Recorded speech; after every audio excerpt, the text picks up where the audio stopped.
As you can see, behind my table is my reveal wall. I sell all of my images already printed and finished. You give me one camera with a good lens and you give me one girl, then I could make $3,000 a day. I've spent my life mastering my craft and I want to honor it by making beautiful portraits that are worth being paid, and you're worth being paid.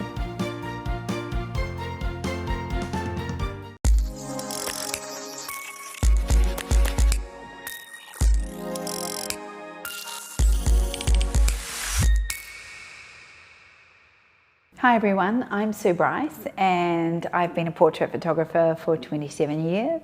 Today I'd love to talk to you about products that sell.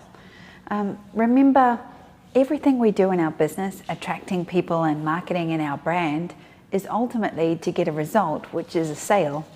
I have a lot of philosophies around selling.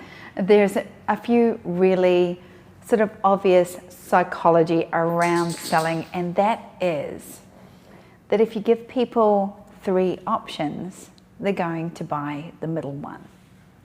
So when I coach photographers, I coach them to create a small, a medium, and a large package. A smaller, a medium, and a large series, and images that start at 8x12 and go up to 40x60. So I have always offered 5 enlargements from 8x12 to a 40x60.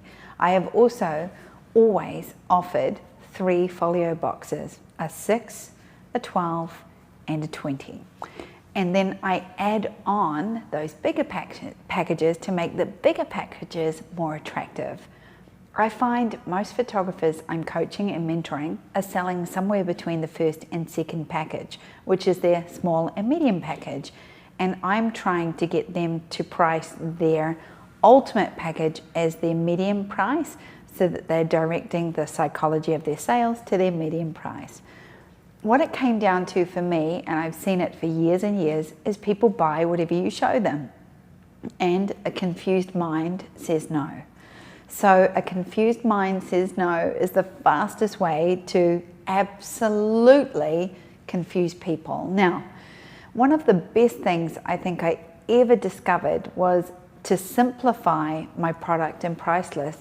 But also, what you're doing is you're simplifying your options to people, but then you're creating products that have a really good cost of doing business so that you can monitor at least under 10% of your cost of goods, so that your cost of doing business comes down, so that your business makes more money, so that you're profitable, but you ultimately have really beautiful, desirable products. I still found that people really only buy what you show them. So what you show them is probably the most important part. In every sales book I've ever read when I was studying sales, it said you can't sell something you don't love and you can't sell something you don't believe in.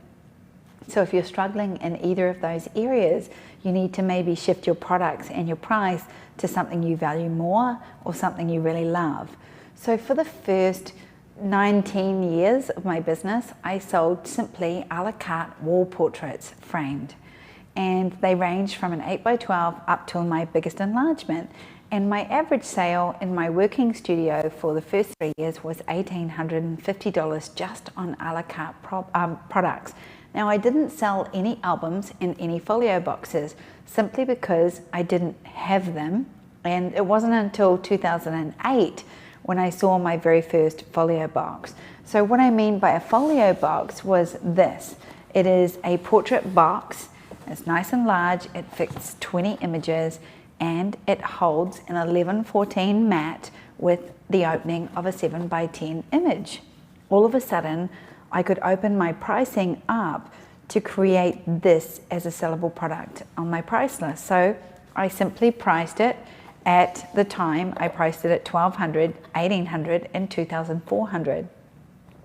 As I got more advanced in my business, I put it up to a 20-box folio, one package for $3,300, and that instantly became my new average sale. So I suddenly got brave enough to just offer one product at one price.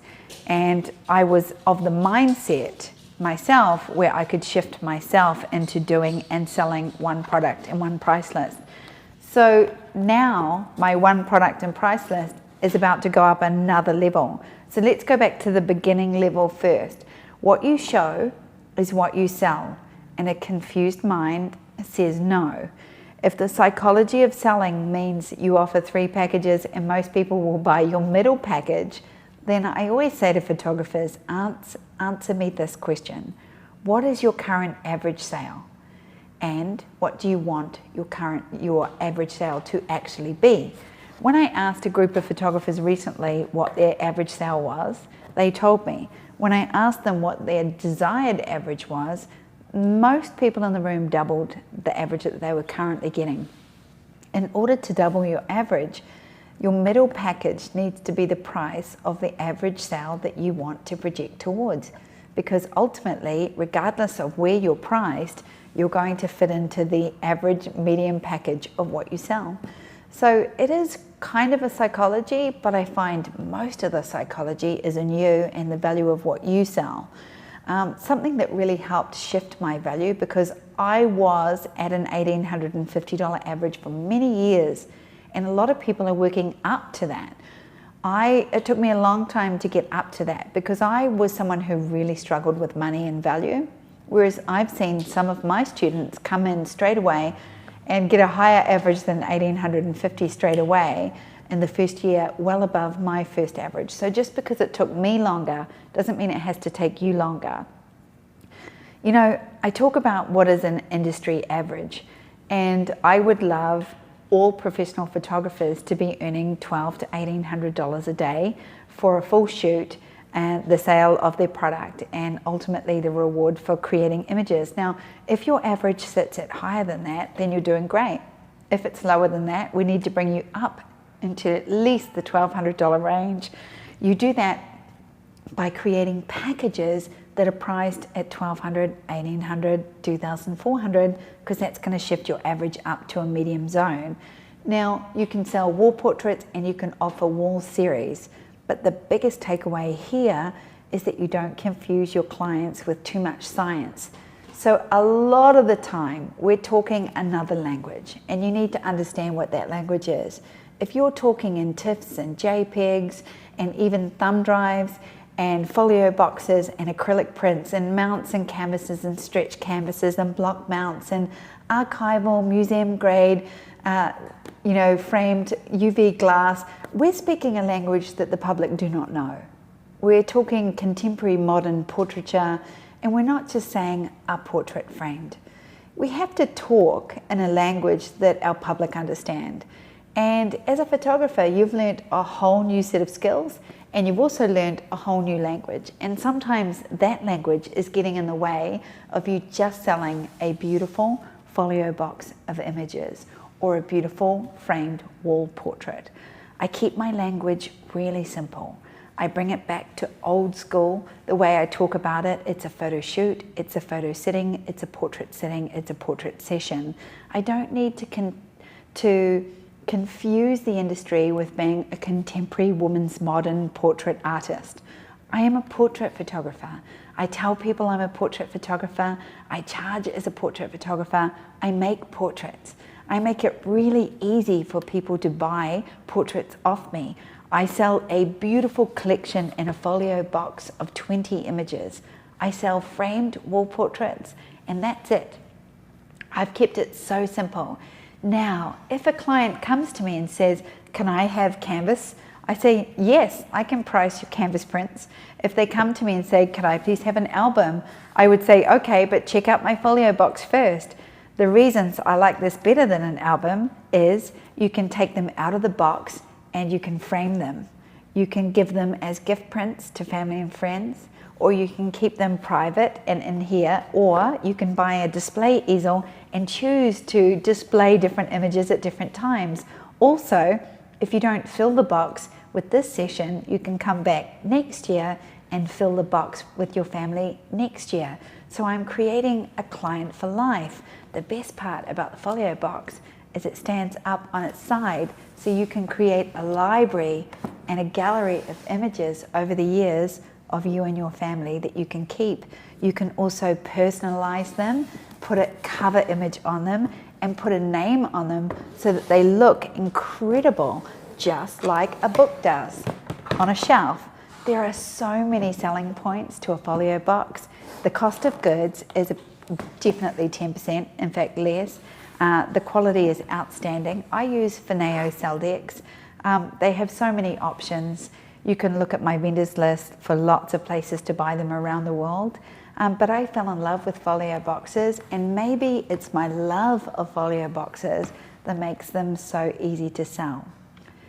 I also want to sell vintage frames because it is a look that I love, and I think as consumers, our clients come in and their eyes light up when they see this frame wall. I've chosen to keep this frame wall empty because I want my clients to see their images in there, not see other people's images in there. I want to open the door always to this wall could be yours for $9,000. So my philosophy around selling product really came down to the idea that as a woman, I'm a natural consumer. I'm definitely a shopper, and I'm someone that loves to spend money. I learned a long time ago that if she can touch it and hold it in her hands, there's a really good chance she's going to buy it and take it home. I learned that all I had to do was create the most beautiful but simple products with my gorgeous work in it. I don't overcomplicate things. I'm not ribbons and stamps and names and frilly bits. I'm just beautiful portraits. I try and keep my selling language and my product language really simple. Beautiful portraits in a timeless handmade box. That's my philosophy around selling. Now, the bigger conversation is the questions you have to ask in order to get a sale. And most of us simply are not asking for the sale, and we're not asking our clients how they want to be photographed. Now, people tell me all the time, photographers tell me all the time that they think that clients dictate to us the product that they want. But 100% of my clients see these display boxes and want one. It's not the box they want. It's the box of my work they want. And that's the really, really important part. Go back to selling the images inside the box, not the box. Go back to selling the images of them. And remember, when you're doing the consultation and you're showing your products, they are not married to this product yet because it's not a box of their portraits. You can't sell an empty box. What you're selling is the idea of what product they're most attracted to so that you can then go and create an incredible finished product of that product for them to buy when they come back and see them. So it's about educating them to what products you sell and then enticing them into the photo shoot and the promise that you can deliver on what is in these boxes of other people. That's what you're selling, the experience and yourself in that moment, not the dollar value of the product that they're seeing. So this is not about showing people and saying, this is $1,200 and this is $1,200. This is $1,200, because at that moment you're saying that this black box is $1,200. When it's filled with beautiful images of them or their family or their children, a whole different world opens up, and that is the world of attachment. So you would be better spending your energy showing them this product and saying, are you more interested in something that you can keep in a box, or are you more interested in something beautifully framed on your wall? And then listen. You could spend your energy on the tell me, how would you like to be photographed? Because remember, this is about them, it's not about you. So many photographers in this stage are just trying to make money instead of giving service. And that is the difference between being successful in your sales room and not. If I'm trying to sell an empty box and a number, I'm not going to get anywhere compared to selling the idea that I'm about to create a photo shoot tailored specifically to you. That is the ultimate product to sell.